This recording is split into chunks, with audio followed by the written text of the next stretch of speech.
হরে কৃষ্ণ বন্ধুরা, আজ এই ভিডিওতে আমি রাধা অষ্টমী ব্রতের মাহাত্ম্য পাঠ করব।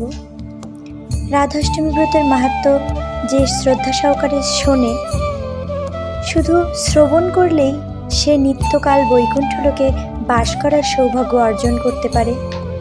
তাই তোমাদের কাছে অনুরোধ, পুরো মাহাত্ম্য ভক্তি সহকারে শ্রবণ করো এবং তোমাদের বন্ধুবান্ধবদের কাছেও এই মাহাত্ম্য শেয়ারের মাধ্যমে পাঠিয়ে দাও, যাতে তারাও এই মাহাত্ম্যের যে পুণ্য, সেই পুণ্য লাভ করতে পারে। শ্রীমতী রাধারানী ভাদ্র মাসের শুক্লপক্ষের অষ্টমী তিথিতে আবির্ভূত হয়েছিলেন। এই তিথিকে বলা হয় রাধাষ্টমী।